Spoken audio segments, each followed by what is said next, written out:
এইবার মৃত্যুর সময় জন্তু দেশে বাবা বুকে চেপে ধরে, আর এমন বুকে চেপে ধরবে তুমি যে কাউকে বলবে যে আমার বুকের যন্ত্রণা হচ্ছে, মৃত্যুর সময় তোমার মুখ দিয়ে কোনো আওয়াজ বেরোবে না, শুধু একটাই আওয়াজ বার হবে, আ আ। ওই আ শব্দটা বার হবে, কারণ কফ থুতু এসে তোমার গলাতে আটকে যাবে, তোমার বলবার ভাষা রাখবে না। ভগবান বলল, রে ওই হৃদয়ে যন্ত্রণা দিলাম একটাই কারণে, কোনদিন ওই হৃদয়ে সাধুগুরু বৈষ্ণবকে হৃদয়ে ধরলি না, কোনদিন ভক্ত আলিঙ্গন করলি না, তাই তো তোর হৃদয়ে যন্ত্রণাটা দিলাম। আর জিহ্বাই সারা জীবনে কুখাদ্য খেয়ে গেলি, সারা জীবন কুকথা বলে গেলি, কুসঙ্গ করে গেলি, সারা দিনের মধ্যে তুই এই জিহ্বাতে হরি নাম বললি না, তাই তোর এই জিহ্বা থেকে, এই বদন থেকে ভাষাটা কেড়ে নিলাম। তিনটি জ্বালা পেতে হবে সবাইকে, কিন্তু ত্রিজগতের মধ্যে একজন ভক্ত বাবা ওই তিনটে জ্বালা পাই। কে জানো? যিনি ছিলেন নামাচার্য হরিদাস। যাবেন যারা জগন্নাথ ধাম, পুরী ধাম,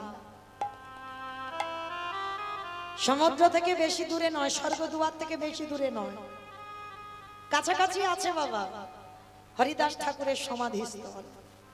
আর হরিদাস ঠাকুর থাকতো কোথায়? যেখানে মা যাবেন সিদ্ধ বকুল। মনে রেখো মা, শুধু ওই জগন্নাথ মন্দিরে গেলে সমুদ্রে হাবুডুবু খাওয়া নয়, জগন্নাথ মন্দিরে অনেক কিছু দেখার জিনিস আছে, আজও তার প্রমাণ আমার মহাপ্রভু রেখে গেছে। ওই জন্য বলে যাই মা, সেই জিনিসগুলো অবশ্যই দর্শন করবে, সেই জায়গার মাটি অবশ্যই মারাবে। যারা জাননি তারা অবশ্যই করে যাবেন ওই জায়গাগুলো। যে জায়গাটা ছিল মা সিদ্ধ বকুল, দেখেছেন সিদ্ধ বকুল তলা? কতজন দেখেছেন? একবার হাতটা তোলেন দেখি। এই কজন? আচ্ছা, পুরী ধামে কতজন সমুদ্রে হাবুডুবু খেয়েছো? একবার হাত তোলো। ওইটার বেলা দেখো বেশি হাত উঠবে, কিন্তু যেগুলো আসলে জিনিস বাবা সেগুলোর বেলা হাত ওঠে না, কারণ যেতেই পারছে না সেখানে। কারণ জানলে তো যাবে, ওই জন্য তো কীর্তন, ওই জন্য বাবা জীব শিক্ষার জন্য আমাদের এই কীর্তন। কারণ মনে রেখো, সবার উপরে সব দায়িত্ব দিয়ে ভগবান পাঠায় না। আমি মৌমিতা যদি বলি আমি স্কুল মাস্টারি করবো, হবে কি? হবে না। এটা আমার কীর্তন করার জন্য আমায় পাঠিয়েছে, জগৎ শিক্ষার জন্য। তাহলে মনে রেখো মা, এই সিদ্ধ বকুল তলায় যাবেন, দেখবেন আজও সেই বকুল গাছটা রয়েছে। ওই গাছটা মহাপ্রভু নিজের হাতে লাগিয়েছিল। কিভাবে জানো? ওই মহাপ্রভু থাকতো সিদ্ধ বকুল তলার পাশে আছে বাবা গম্ভীরা। দেখেছেন বাবা গম্ভীরা? কতজন দেখেছেন? একবার হাত তোলেন। বাহ, যারা দেখেছেন তারা জানবেন এই রাধাকান্ত মঠ, এই রাধাকান্ত মঠ, এই গম্ভীরায় বাবা মহাপ্রভু থাকতো। 3.5 জন ভক্ত, স্বরূপ দামোদর, রায় রামানন্দ আর শিখি মাইতি। শিখি মাইতির একটা বোন ছিল 60 বছরের বৃদ্ধা, যার নাম মাধবী দাসী। মনে রেখো বাবা, নারী জাতি যারা সন্ন্যাসী হয় মহাপ্রভুর কাছে কি যেত? না, কোনদিন মহাপ্রভুর কাছে যেত না। মাধবী দাসীর এত ভক্তি ছিল, ওই গম্ভীরায় মহাপ্রভুর থেকে অনতি দূরে দাঁড়িয়ে দাঁড়িয়ে মহাপ্রভুকে দর্শন করত। কারণ নারী জাতি তো মহাপ্রভুর চরণে আসতে পারত না, কিন্তু মহাপ্রভুর কৃপা ওই 3 জন ভক্তদের মধ্যে, নারী জাতি মানে অর্ধে, পুরুষ মানে পরিপূর্ণ, ওই জন্য 3.5 জন বলছে। 3 জন পুরুষ ছিল, রায় রামানন্দ, শিখি মাইতি, আর শিখি মাইতির একটা বোন ছিল যার নাম মাধবী দাসী, আর স্বরূপ দামোদর। 3 জন পুরুষ, আর ওই শিখি মাইতির বোন মাধবী দাসী 60 বছরের বৃদ্ধা। তাই এই গম্ভীরায় প্রতিদিন মহাপ্রভু কীর্তন করত। 3.5 হাত জায়গা, 3.5 জন ভক্ত, আর এইটুকু জায়গায় মহাপ্রভু হরিনাম করত। আর জানো, হরিদাস তো সিদ্ধ বকুল তলায়, এই যে রোদ, যে কেউ আচ্ছাদন করে দেবে না, এখন তো গেলে বাবা মঠ তৈরি হয়েছে, মঠ দেখতে পাই, তখনকার দিনে কি ওসব ছিল? বন জঙ্গলে পরিপূর্ণ ছিল। তো ওই রোদে বৃষ্টিতে ভিজে ওই রোদে পুড়ে হরিদাস সর্বদাই 3 লক্ষ নাম জপ করত। খেত না গো, কারণ খেতে গেলে তো নাম সংখ্যা কমে যাবে। রাতের বেলা ওই আটা দিয়ে রুটি করে বানাতে গেলে সময় লাগবে, দরকার নেই, সেই তো পেটে গেলে গুলে যাবে। গ্লাসে করে আটা একটু গুলে নিয়ে কোন রকমে প্রাণটা বাঁচিয়ে রাখতো কৃষ্ণ ভজন করবার জন্য।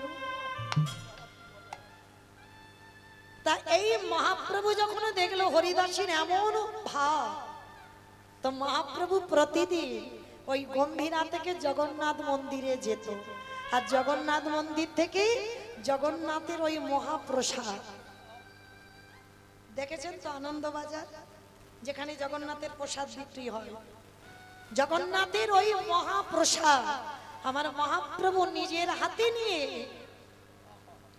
হরিদাস বসে বসে নাম করে। জগন্নাথের মহাপ্রসাদটা এনে মহাপ্রভু ভক্তকে নিজের হাতে খাইয়ে দেয়।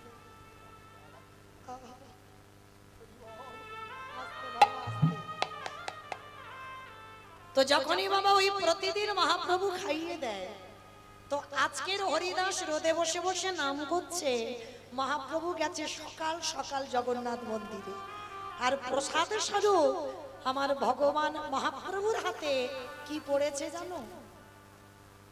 একটা বকুল গাছের দাঁতন কাঠি। মানে সকালবেলা ওই বকুলের কাঠিটা জগন্নাথের দাঁতন করতে দিয়েছিল, দাঁত মাজতে দিয়েছিল, আর সেই দাঁতন কাঠিটা আমার মহাপ্রভুর হাতে প্রসাদ স্বরূপ দিয়েছে। যেই না দিয়েছে মনে মনে ভাবছে, বাহ, জগন্নাথ, সচল জগন্নাথ, অচল জগন্নাথকে বলছে, জগন্নাথ আজকের আমার ভক্ত সকালবেলায় এই দাঁতন কাঠি প্রসাদ পাবে। যাক, হয়তো তোমার আজকের এটাই ইচ্ছা হয়েছে যে আজকের আমার হরিদাস এই দাঁতন কাঠিটাই প্রসাদ পাবে। তো এই দাঁতন কাঠিটা, বকুল গাছের কাঠিটা নিয়ে হরিদাসের কাছে গেছে। হরিদাসকে গিয়ে বলছে, হরিদাস এই দেখো, আজকের আমার জগন্নাথ অন্য কিছু প্রসাদ দেয়নি, আজকের একটা অন্য ধরনের প্রসাদ দিয়েছে। কি দিয়েছে গৌরহরি? বলে বকুল গাছের একটা ডাল। বকুল গাছের ডাল? বলে হ্যাঁ জগন্নাথ, এইটা দিয়ে দাঁতন করেছে, এইটা প্রসাদই দিয়েছে, নাও। তা বকুল গাছের ওই কাঠিটা নিয়ে একটুখানি ভেঙে বাবা হরিদাস সেবা করেছে, আর সেবা করে যতটুকু বেঁচে ছিল মহাপ্রভু বলছে কি হবে, ওইটুকু কাঠিটা নিয়ে যেখানে হরিদাস বসে নাম করত ওইখানে বকুল কাঠিটা পুঁতে দিয়েছে। যখনই বকুল কাঠিটা পুঁতে দিল, এত প্রখর রোগ, মহাপ্রভু চলে গেল বাবা গম্ভীরায় নাম ভজনে, আর এত প্রখর রোগ, হরিদাস বসে বসে হরিনাম করতে পারছে না, এত কষ্ট হচ্ছে, সর্ব শরীর থেকে ঘাম ঝরে ঝরে পড়ছে, কিন্তু নাম সংখ্যা বন্ধ দেয়নি। যখন ভক্তির এত কষ্ট হচ্ছে দেখে আমার ওই সচল জগন্নাথ থাকতে পারলো না। সচল জগন্নাথ কি করেছে জানো? যেখানে মহাপ্রভু বকুল কাঠিটা পুঁতে দিল, হঠাৎ দেখা গেল ওই বকুল কাঠিটা দিয়ে হঠাৎ ওই জায়গায় একটা বকুল গাছের জন্ম হয়ে গেল, আর এত বড় বৃক্ষ হয়ে গেল, ডালপালা শাখা পোশাখা দিয়ে ওই হরিদাসকে আচ্ছাদন করে দিয়েছে। ভক্তে যাতে কষ্ট না হয়। কি গো, তুমি ভাববে তোমার কথা, তুমি ভাবো তার কথা, সে তো ভাববে তোমার কথা।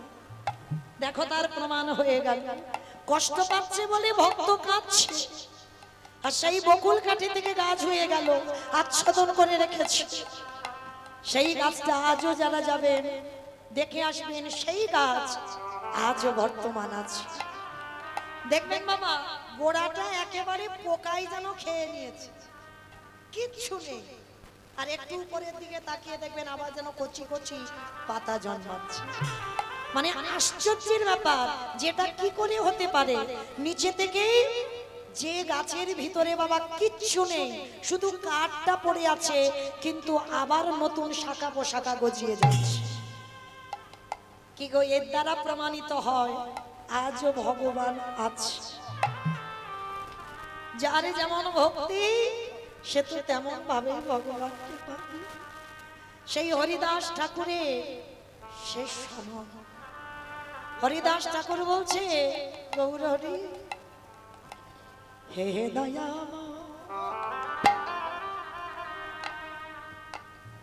একেবারে কৃপা করে করুণা করে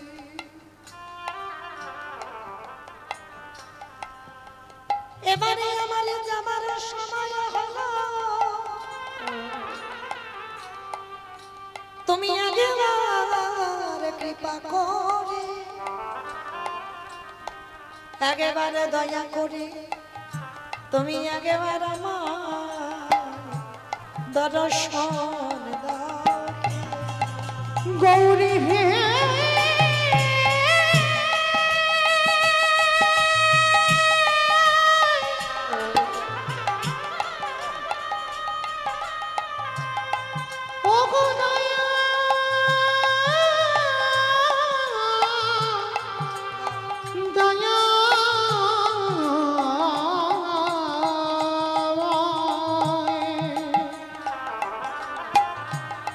একেবারে কৃপা করি দেখা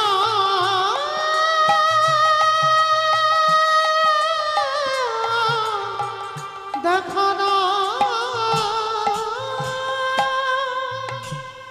যেই না হরিদাসের শেষ সময় মহাপ্রভু ভক্তে জড়িয়ে ধরে বলছে, হরিদাস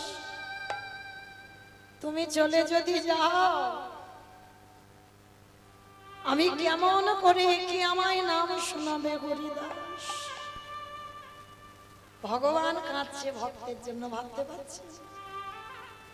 হরিদাস বলছে, গৌর হরি আমাকে তো যেতে হবে, আমি না গেলে পরবর্তী দিনে তুমি যে আসবে আমার তোমার মাটিটা পরিষ্কার করবে কি, আমাকে যেতে দাও না হরিদাস। তুমি চলে গেলে আমার তোমার মতো করে কেউ নাম শোনাতে পারবে না। প্রভু আবার আমি আসবো, কিন্তু এখন আমার তো যাবার সময় হয়েছে। প্রভু আর দেখবেন মা, যারা ভক্ত হয় না তাদের এই শরীরটা কঙ্কাল সার হয়ে যায়। তারা কোনোদিন শরীর স্বাস্থ্য হয় না, মোটা সোটা হয় না, তারা কঙ্কাল হয় কেন জানো? ভক্তদের তো বেশি আহার নিষিদ্ধ, বেশি নিদ্রাও নিষিদ্ধ। 24 ঘন্টায় হরিদাস একবার আহার করত, 24 ঘন্টায় একবার, তাও বাবার উদার ভর্তি করে নয়, স্বল্প একটুখানি অনুকল্প প্রসাদ পেত। তো আজকে সেই হরিদাসের যাওয়ার সময় জীর্ণ মলিন বস্ত্র হরিদাস চলে যাবে, কিন্তু যাবার আগে গৌরহরিকে বলেছিল, গৌরহরি আমি চলে যাব, কিন্তু যাবার আগে তোমার কাছে আমার একটা নিবেদন। কি নিবেদন?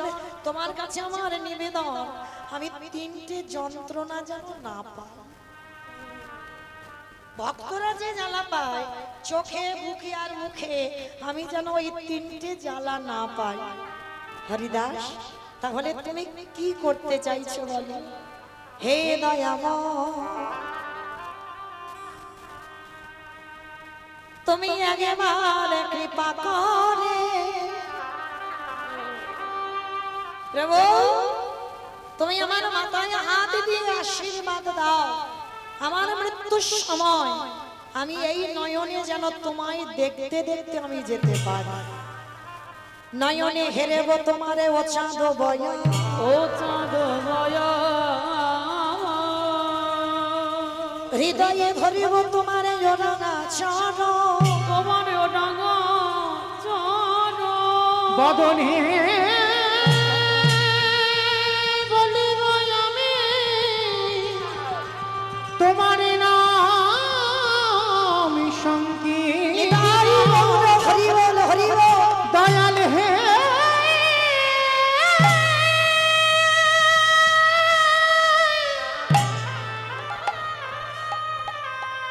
ও গো করুণা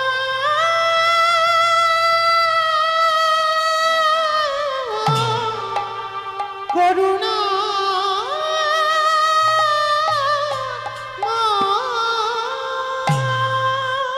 তাহলে কি বলেছিল হরিদাস? যাবার সময় তোমার এই চোখে যেন রূপটা দেখতে পাই, যাবার সময় তোমার চরণ দুটো যেন আমার বুকে থাকে, আর যাবার সময় আমার এই জিহ্বা থেকে যেন কৃষ্ণ নাম চলে না যায়। এই হরিদাস যখন দেহ রাখলো, মহাপ্রভু মনে মনে ভাবলো ওকে যে মাটির তলায় দেব যদি ঠান্ডা লাগে। মহাপ্রভু নিজের গায়ের কম্বলটা হরিদাসের গায়ে দিয়ে দিয়েছে। নিয়ে গেল বাবা হরিদাসের যেখানে সমাধি হয়েছে। আজও গিয়ে দেখবে সেইখানে কান পাতলে যেন আজও কে যেন কৃষ্ণ কৃষ্ণ কৃষ্ণ কৃষ্ণ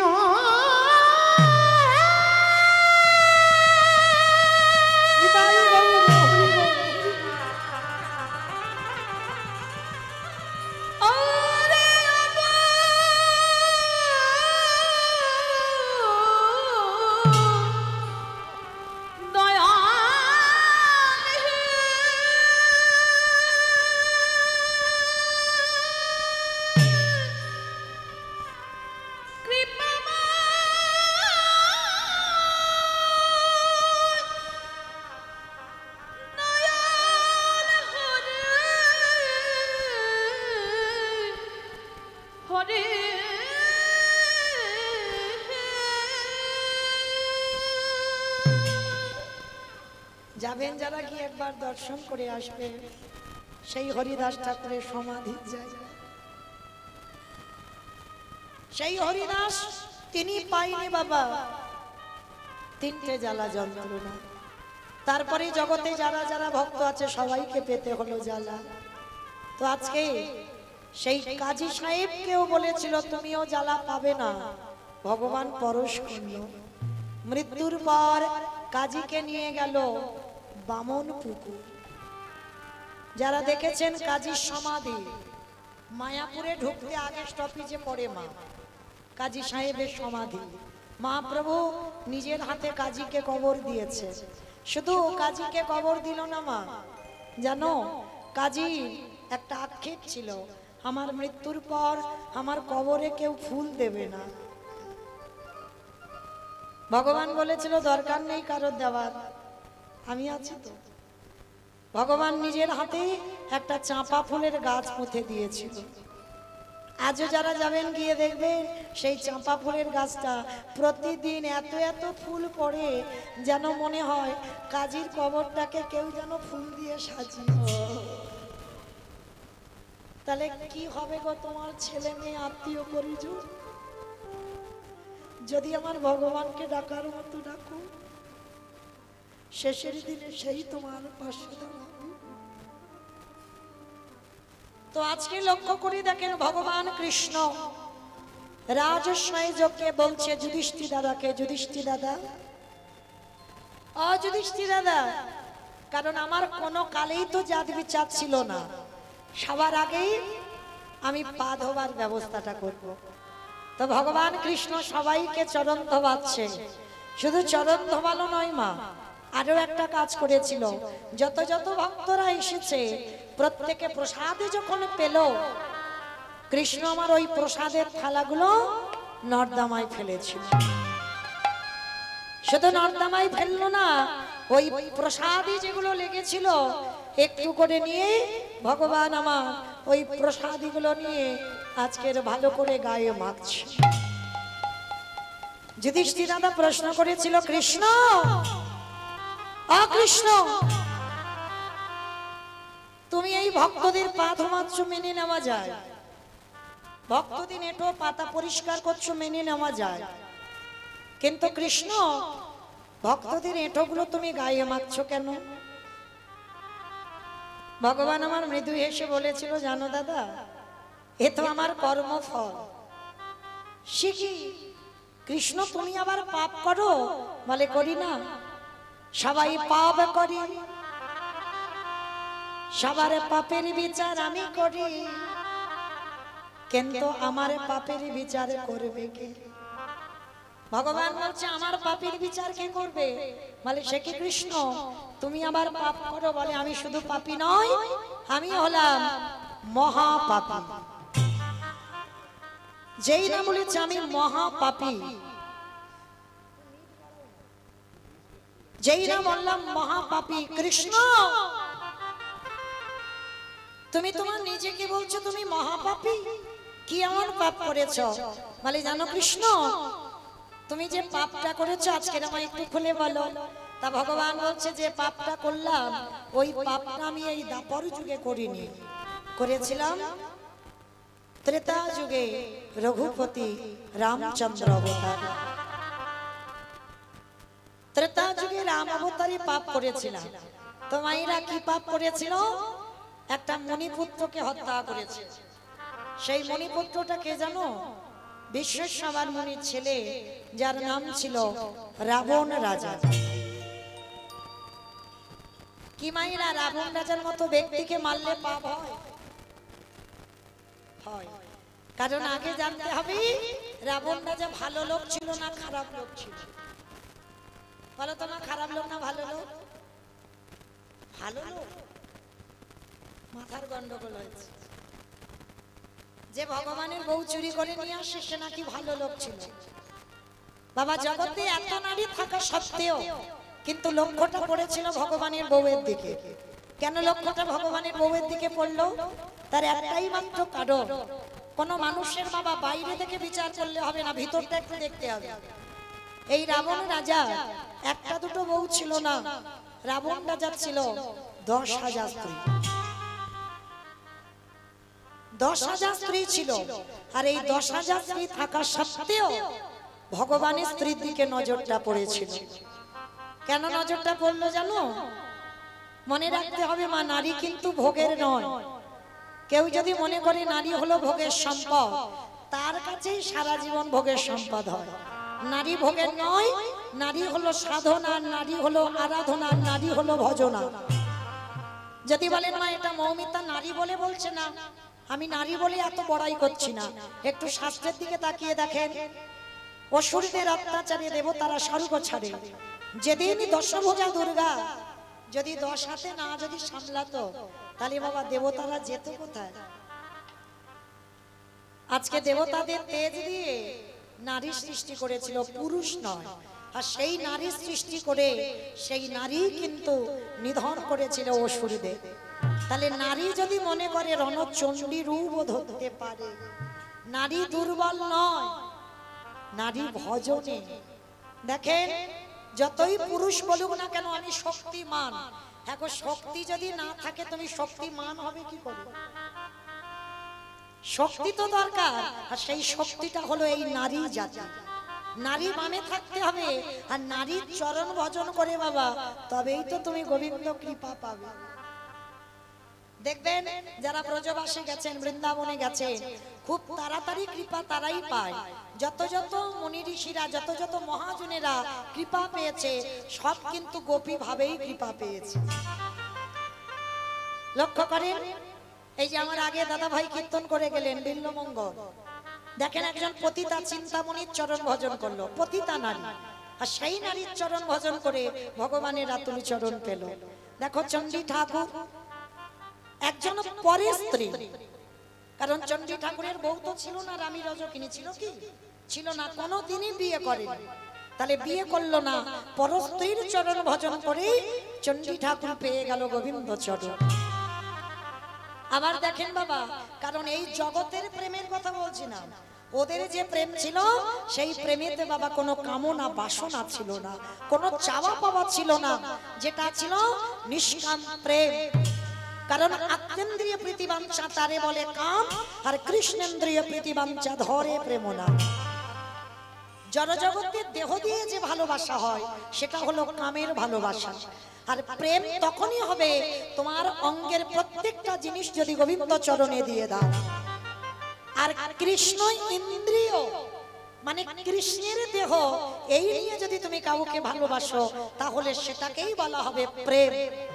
যে প্রেমে কোনো কামের গন্ধ থাকবে না, সেইভাবে ভালোবেসেছিল আমার চণ্ডী ঠাকুর নামের চরণ ভজন করে। ভালোবেসে পেয়ে গেল গোবিন্দ চরণ। আবার দেখেন জয়দেব গোস্বামী মা পদ্মাবতীর চরণ ভজন করে পেয়ে গেল গোবিন্দ চরণ। তাহলে নারী তো সাধনা, যে যেভাবে চালনা করবে বাবা। কেউ যদি মনে করে নারী শুধু ভোগে, তো তার কাছে ভোগের হয়। নারী যদি মনে করে তার কাছে সাধনা, তার কাছে সারা জীবন তার চরণ সাধনা করে ভগবানের চরণ ঠিকানা পাওয়া যায়। তো আজকে লক্ষ্য করে দেখে এই জগৎ সংসারে রাবণ রাজা ছিল তেমন একজন ব্যক্তি।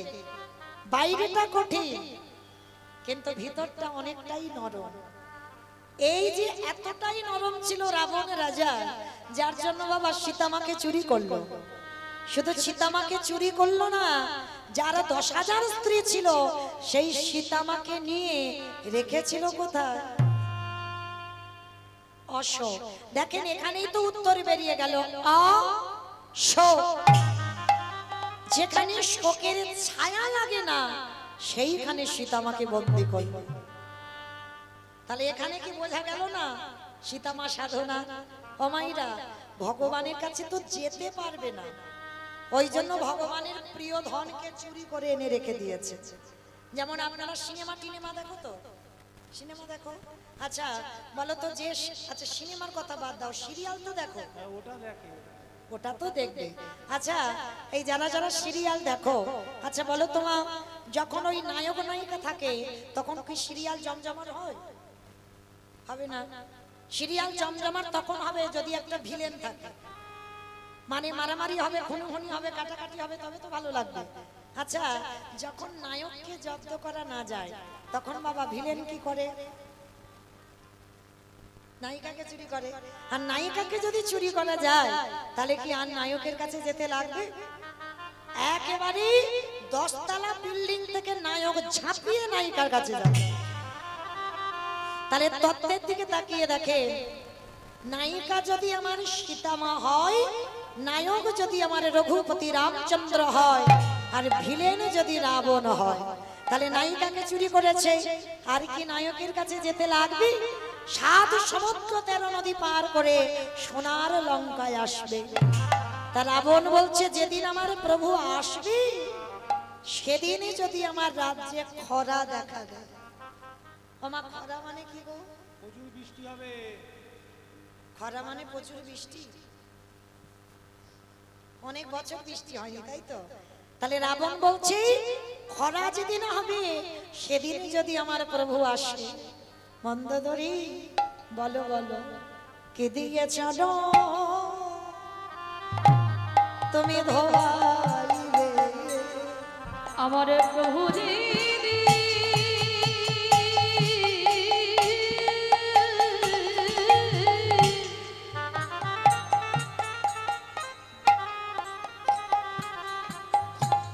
আমার প্রভু দিদি এই লঙ্কা আসবে। বলো কি দিয়েছ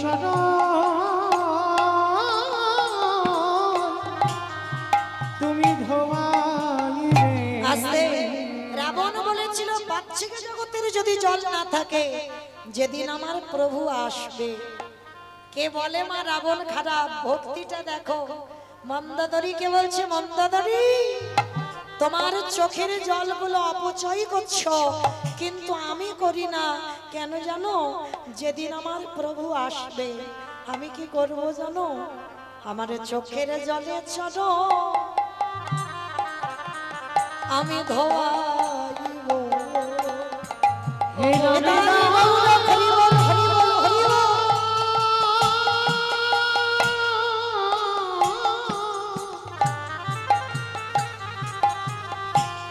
হে রাম দয়া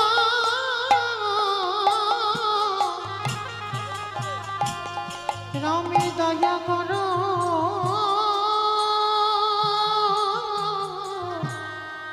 করো বলে আমার চোখের জলে চরণ চরণ ধোয়াইব।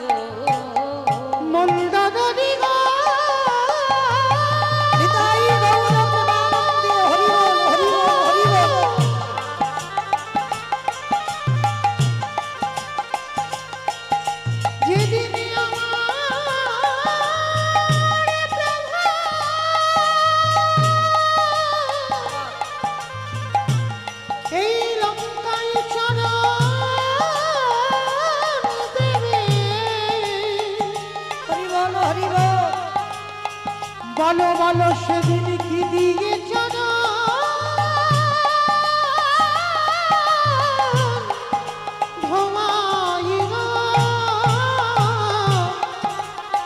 তুমি তো জানো না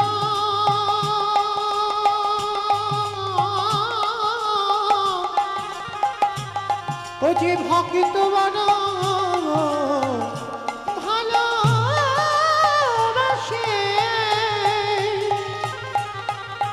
তাই তো আমার চোখের জানে ধোঁয়া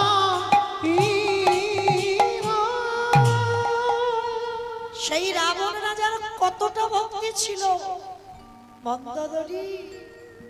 প্রভু যেদিন আসবে ভগবানের চরণ সোনার জায়গায় রাখতে হয়।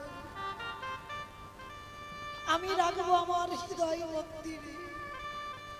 আর সীতামাকে যখন নিয়ে যেতে আসবি সেই সময় আমি আমার চোখের জলে দুটো চরণ যুগল ধৌত করে দিই। সেই রাবণ রাজাকে বাবা অকাল বোধন দুর্গা পূজা করে বধ করেছিল রামচন্দ্র। আর বধ করে সর্বশরীরটা আমার রামচন্দ্রের পাপী হয়ে গেল। সেই পাপ কবে ধৌত করলো? যুধিষ্ঠির মহারাজে। হরি বল।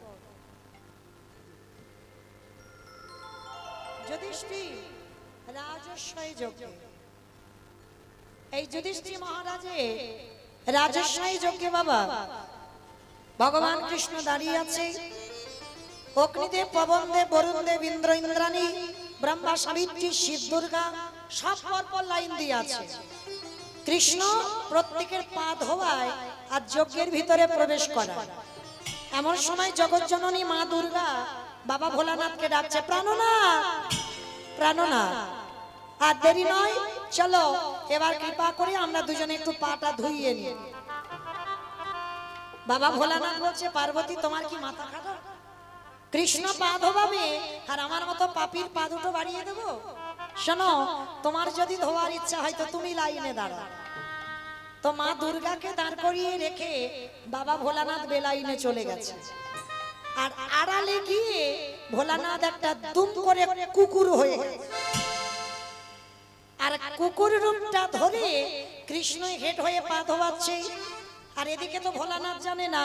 আর কুকুর রূপটা ধরে পিছন থেকে গুটি গুটি পায়ে এসে একেবারে ওই কৃষ্ণের পায়ের তলা থেকে সবে মাত্র মাথাটাকে,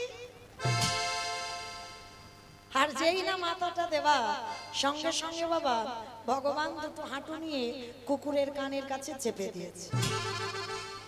আর যেই না কুকুরের কানের কাছে চেপে দিল, এবার কুকুর কি করবে? কেউ কেউ করবে না, বারবার বলছে কৃষ্ণ ছেড়ে দে, কৃষ্ণ ছেড়ে দে, কৃষ্ণ ছেড়ে দে। বলে ছাড়বো বলে আমি তোমায় ধরিনি। বলে হে বৈষ্ণব, তোমার মতো বৈষ্ণবের দুটো চরণ ধোয়ালে বোধহয় কম হতো, কিন্তু দেখো আজকে তুমি আমার জন্য এক্সট্রা দুটো জুড়ে দিয়েছো। বলি দাহু দা বচ্চা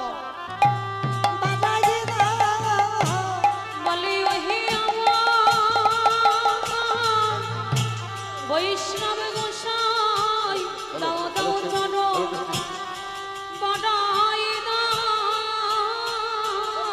বলি আমি তো চরণ হরে কৃষ্ণ ছাড়ব না হে। বলে দাও দাও চরণ বাড়াই দাও। বলি এই প্রতিজ্ঞা করে দাও দাও চরণ বাড়াই দাও। বলি এই প্রতিজ্ঞা করে, বলি এই প্রতিজ্ঞা করে গেলাম। দাও চরণ বাড়াই দাও। বলি দাও দাও চরণ বাড়াই দাও।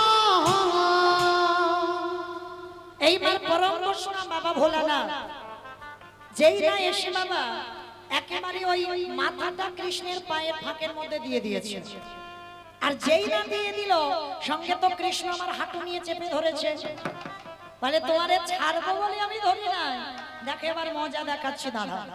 এইবার মোটা দড়ি নিয়ে কুকুরটাকে আষ্টে পিষ্টে বেঁধেছে। কিন্তু বাঁধলে কি হবে বাবা, যেই না কুকুরটাকে আস্তে পিষ্টে বেঁধেছে, কুকুরের চারটে পা শুধু ছটফট ছটফট করছে। ভগবান বলে এবারে পায়ের ব্যবস্থা করতে হবে। মোটা দড়ি নিয়ে কুকুরের চারটে পা এক জায়গা বেঁধে দিয়েছে। আর যেই না বেঁধে দেওয়া, সঙ্গে সঙ্গে কুকুরের নয়নে জলে কাঁদে, আরে বলে কৃষ্ণ কাই, ওরে কৃষ্ণ রে,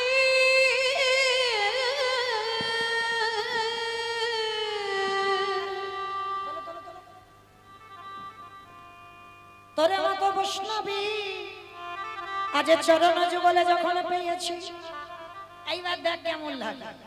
এইবার ভগবান কি করেছে বাবা, সঙ্গে সঙ্গে ওই কুকুরের চারটে চরণ বেঁধে দিয়ে ভগবান অন্য জায়গা নয়, সবার চরণ ধোয়াচ্ছে বাবা ঘটিতে করে জল দিয়ে। আর কুকুরের বেলা কি করেছে জানো, খালে বিলি নদী নালারে জলে নয়। কৃষ্ণ দয়াময় আমার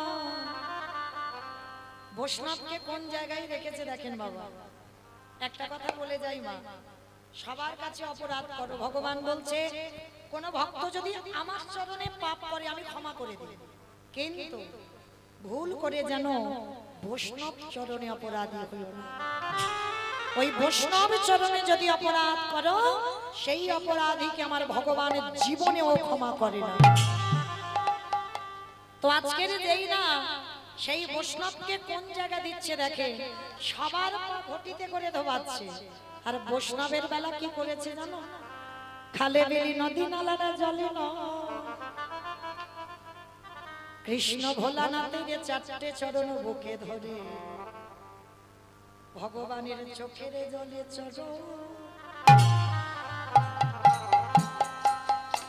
চরণ ধোবাইছে।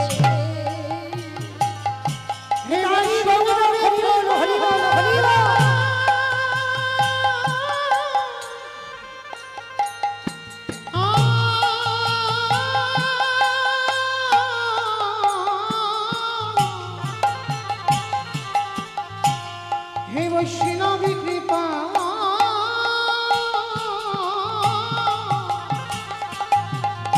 কৃপা কর বলে, আজ চোখের জলে চরণ চরণ ধোয়াইছে। যেই না ভগবানের চোখের জল কুকুর রূপী বৈষ্ণবের চরণে পড়ছে, সেই সময় ওই বৈষ্ণব কেঁদে কেঁদে বলেছিল, কৃষ্ণ আগত কলিযুগে আমি শিব হব না, ওই কলিযুগে হব আমি অদ্বৈত আচার্য গোসাই। অদ্বৈত আচার্য গোসাই, আরে তুই আমার কৃষ্ণ হবি না, তুই হবি আমার নদী আর নিমাইচা। মায়েরা প্রশ্নটা কি করেছিলাম, সত্যতে শিব, ত্রেতাতে শিব, দাপরে শিব, কিন্তু কলিযুগে শিব হয়নি, অদ্বৈত আচার্য হলো। কেন হলো? এইটাই হলো তার কারণ। সেই রাজস্বই যুগে ভগবানের চোখের জল কুকুর রূপী ভোলানাথের পায়ে পড়ল। সেদিন ভোলানাথ বলল, কৃষ্ণ আগত কলিযুগে আমি হব অদ্বৈত, তুই হবি নদী আর নিমাই। যেদিন তুই আর আমি দুজনে মুখোমুখি হব, এই রাজস্বই যজ্ঞে যেমন তোর চোখের জল আমার পায়ে পড়ল, এই কুকুরি যেদিন অদ্বৈত হবে, আমি 12 বছর তুলসী ভাসিয়ে রাখবো, তোর থেকে আমি 52 বছরের বড় হব। আর যেদিন তোর সঙ্গে আমার প্রথমে দেখা হবে কৃষ্ণ, সেদিন কি করবো জানিস? ওরে এমনি করে চরণ আমি ধোবাইব, আমি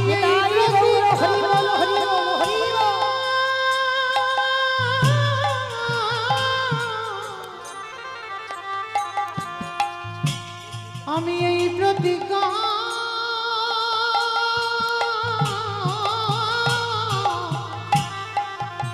প্রতিজ্ঞা করে গেলাম,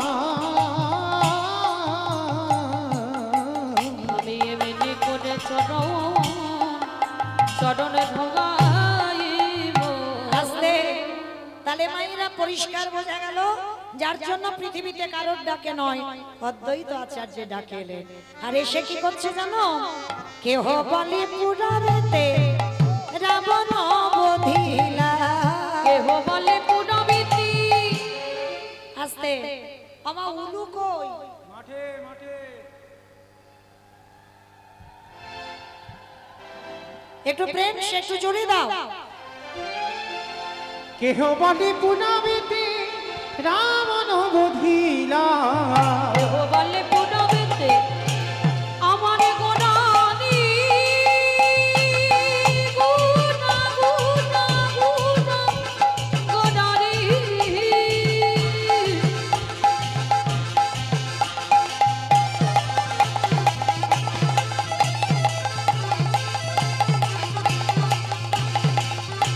গোরা গোরা গোরা গোনানি। গুনা গোনানি।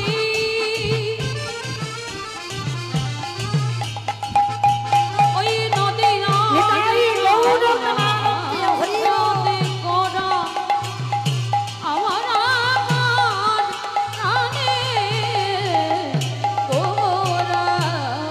কেহ বলে পুনাবিতে রাবণ বধিলা, আজ গোলকের বৈভব বৈভব লীলা প্রকাশ করিলা, ওই গোলকের বৈভব লীলা প্রকাশ করিলা। ওই গোলকের বৈভব লীলা প্রকাশ করিলা, শ্রী রাধার ভাবে গোটায় অবতার। শ্রী রাধারে ভাবে রে গোরা গাবতা। শ্রী রাধার ভাবে এবে গৌরায় অবতার, শ্রী রাধারে ভাবে রে গোরা গাবতা। হরে কৃষ্ণ নামে গৌর করিলা প্রচার। ওই হরে কৃষ্ণ নামে গৌর করিলা প্রচার। ওই হরে কৃষ্ণ নাম গৌর করিলা প্রচার, এইবারে লীলা প্রকাশ হলো, এইবারে লীলা প্রকাশ হলো। এইবারে লীলা প্রকাশ হলো, এইবারে লীলা প্রকাশ হলো। গোলকের বৈভব লীলা প্রকাশ করিলা। ওই গোলকের বৈভব লীলা প্রকাশ করিলা। ওই গোলকের বৈভব লীলা প্রকাশ করিলা, বাসুদেব ঘোষ গয়ে করি জোড়হা। করে জোড়হা। ওগো যে গো সেই কৃষ্ণ সেই তো জগন্নাথ। ওগো সেই তো জগন্নাথ।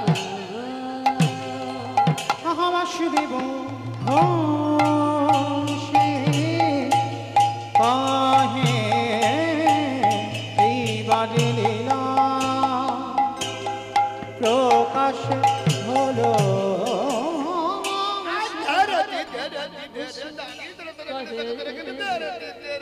এইবারে লীলা বাসুদেব ঘোষে কাহে এইবারে লীলা প্রকাশ হলো, বাসুদেব এইবারে লীলা প্রকাশ হলো। বাসুদেব ঘোষে কহে এইবারে লীলা প্রকাশ হলো, বাসুদেব ঘোষ নিতাই গৌর প্রেমানন্দে হরি বল হরি বল। প্রকাশ হলো। বাসুদেব ঘোষে কহে এইবার লীলা প্রকাশ হলো, বাসুদেব ঘোষে করে এইবার লীলার প্রকাশ হলো রে। ওগো বাসুদেব ঘোষে জানি তাই। চলুন আজকে আমরা সবাই চলে যাবে বৃন্দাবন। তো এতক্ষণ তো ছিলাম, সবাই থেকে একবার বলেন তো গৌর সুন্দরী কি ধ্বনিটা হলো কি? জয়। এটাও জয়, মানে ভক্ত বিভোর হয়ে গেছে কীর্তনে। আমি বললাম ধ্বনিটা হলো কি, মানে এটা জয় নয়, ধ্বনিটা হলো না। একটু প্রেম সে দাও, মানে এত জোরে জয় দেবে কত দূর শোনা যাবে গো? বাবা ক্যানিং নদী পেরিয়ে যাবে আর বারাইপুর। আমার ক্যানিং নদীর পার হবে হবে বিশ্বাস আছে মানে যাবে।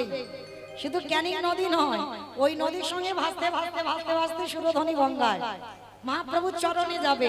কই দেখি পিছন থেকে একবার হাত দুটো তোলো দেখি একবার। সবাই যাদের হাত আছে তোলেন, যাদের নাই বলবো না, যাদের আছে তোলেন একসঙ্গে হরি বল। আমার ওই জায়গাটা ধসে গেল, তোলো সবাই। আর ইউটিউব যারা করছো সে কোথায় গেল সবকটা? একটু ক্যামেরা গুলো ঘোরাও, হয়তো ভাই আছে একজন, ঘোরাও ক্যামেরা। কারণ এই সময় আর আমাকে দেখাতে হবে না, দুদিন পরে তো ওরা ইউটিভিতে দেবে, তখন বুঝতে পারবে কার হাত উঠলো আর কার উঠলো না। কেমন সবাই একসঙ্গে তালে তালে কেমন? আগে বলো দেখি, গৌর সুন্দরী কি নবদ্বীপ ধাম কি সচ্চিরি নন্দন কি বিষ্ণু প্রিয়া কি নিতাই চাঁদ কি ভক্তবৃন্দ কি হরিবাসন ধাম কি সাধু গুরু বৈষ্ণব কি আপন আপন গুরু চরণ কি কমিটি ভাইষ্ণব কি হরিনাম যজ্ঞ কি আজকের আনন্দ কি নিতাই গৌর প্রেমানন্দে। চলো দেখি এবার একটা ভজন গাইতে গাইতে যাবো। হোক ও চলো একটা ভজন হোক, কেমন? তবে আমি আর আমার সম্প্রদায় নয়, সবাই যাব, তাই তো? কই দেখি একটু উলুধ্বনি দাও। সুরধ্বনির কিনারায় সোনার নূপুর দিয়া পায় নাচে নাগরী সুন্দর গৌরাঙ্গরায়। সুরধনির কিনারায় সোনার নূপুর দিয়া পায় নাচে নাগরী গো সুন্দর গৌরাঙ্গরায়। ওই সুরধ্বনির কিনারায় সোনার নূপুর দিয়া পায় নাচে নাগরী সুন্দর গৌরাঙ্গরায়। সুরধনির কিনারায় সোনার নূপুর দিয়া পায় নাচে নাগরী গো সুন্দর গৌরাঙ্গরায়। ও নাচে সুন্দর নাচে সুন্দর নাচে সুন্দর গৌরাঙ্গরায় নাগরী গো সুন্দর গৌরাঙ্গরায়। ওই সুরধনির কিনারায় সোনার নূপুর দিয়া পায় নাচে নাগরী গো সুন্দর গৌরাঙ্গরায়। সুন্দর কপালে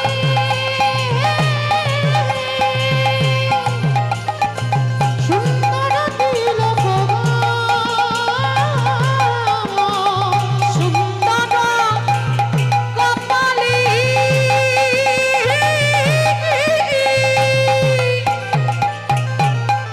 ওই সুন্দর তিলক আমা আমি আর আমার সম্প্রদায় যাবো, আর কেউ যাবো না, সবাই যাবো।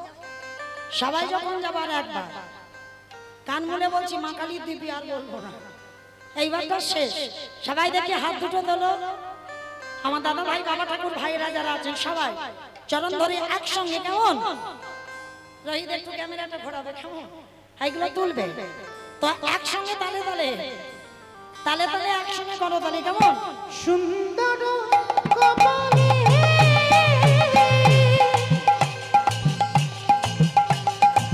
সুন্দর তিলক ওই সুন্দর কপালে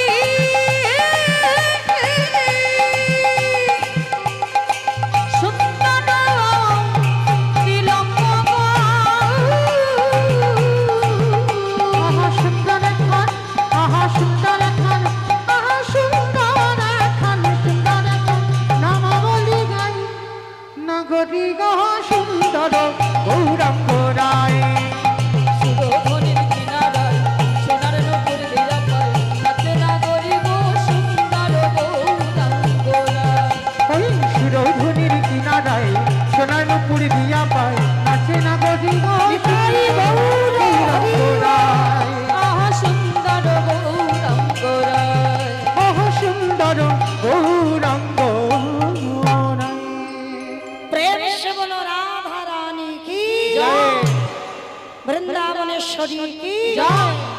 মোহনা মাইয়া কি জয়।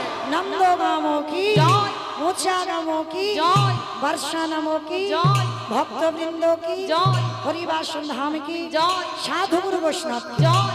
আপন আপন গুরুচরণ কি জয়। আজকের হরিনাম কি জয়। আজকের আনন্দ কি জয়। বিদায় গৌর প্রেমানন্দ। হরি বল। চলো আজকে আমরা পৌঁছে গেলাম মধুময় ধাম বৃন্দাবন ধাম। আর ওই মধুময় ধাম বৃন্দাবন গিয়ে আজকে আমরা আস্বাদন করব সন্দীপনী মণির অতিথি সেবা। এই সন্দীপনী মণি আগে জানতে হবে কে এই সন্দীপনী মণি। ভগবান কৃষ্ণচন্দ্রের শিক্ষাগুরু।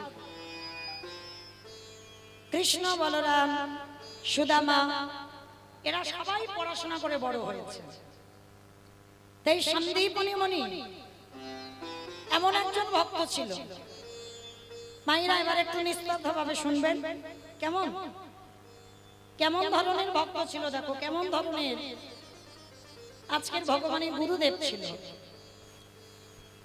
একদিন দেবর্ষি নারদ মনে মনে চিন্তা করলেন, অনেকদিন আমি মরতে যাই না, আজ আমি একটু মরতে যাই। আমাইরা মর্ত কোনটা? উপরেরটা উপরে উপরটা মর্ত,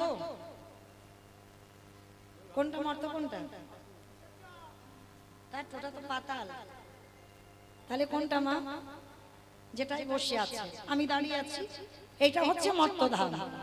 তো দেবর্ষি নারদ মর্তের মাটিতে নেমেছে। নারদ আর যেই না নেমেছে মর্তধামের একজন মা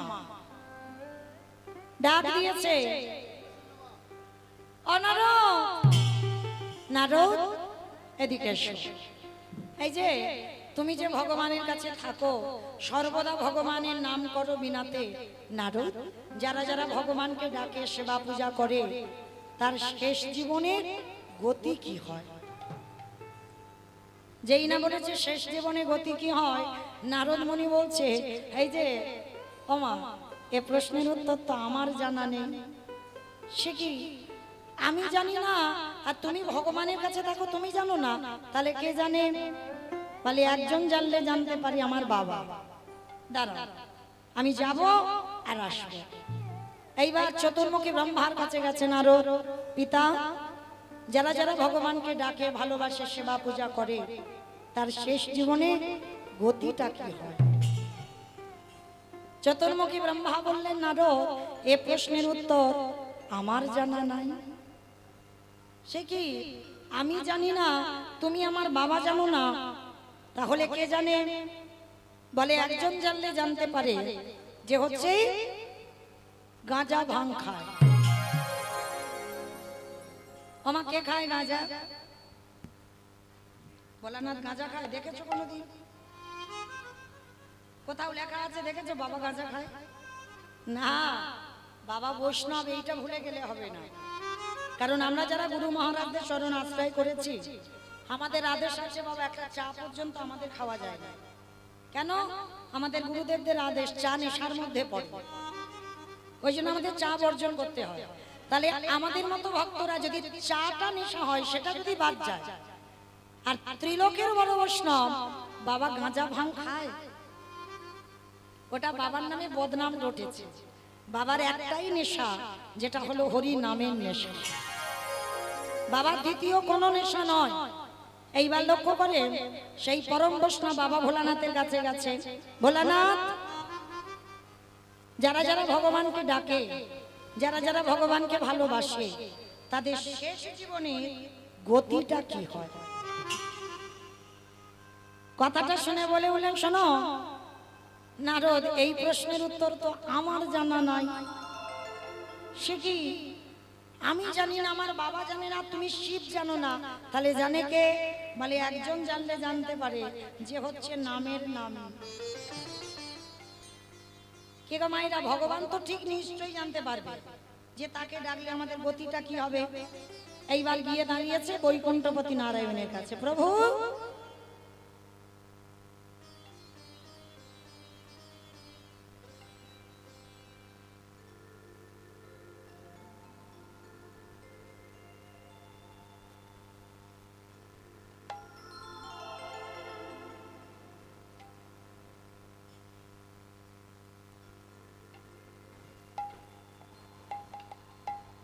যেই না নারদমণি আমার গিয়ে বলছে, প্রভু যে সব ভক্তরা তোমায় মন প্রাণ দিয়ে ভালোবাসে তাদের শেষ জীবনের গতিটা কি হয়?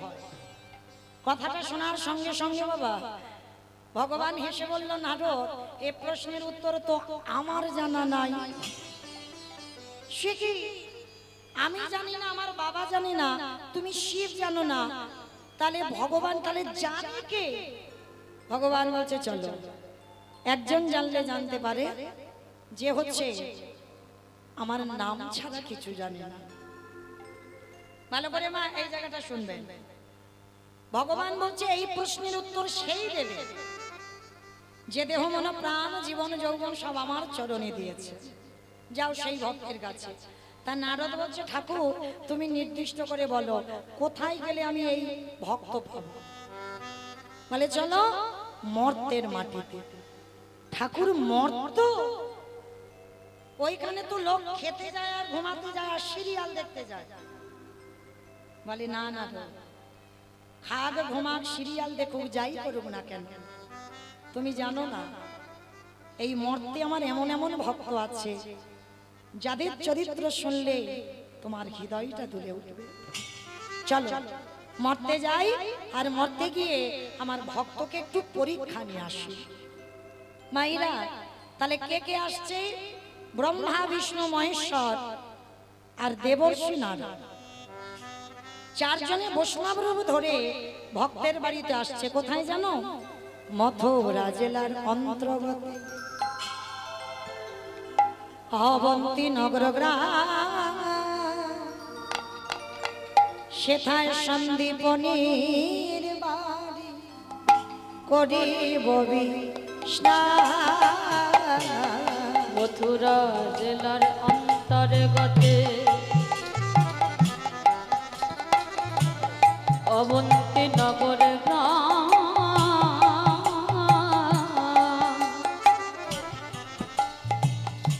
সেথা সন্দীপনীর বাড়ি করিব বিশ্রাম। আজ যাব আমরা ভক্তের ঘরে, বলে যাব আমরা সেই ভক্তের ঘরে।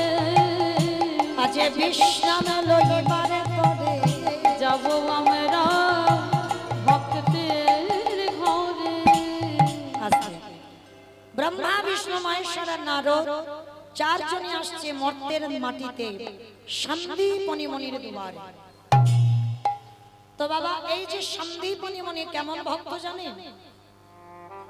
একেবারে অন্য জগতে। অন্য জগৎ মানে কেমন? এই যেমন বাবা আমাদের ব্রতের মাস চললো 1 মাস, অনেকে অনেক ভাবে পালন করেছে, কিন্তু এই সন্দীপনী মনির একটা সংকল্প ছিল। কি সংকল্প জানো? প্রতিদিন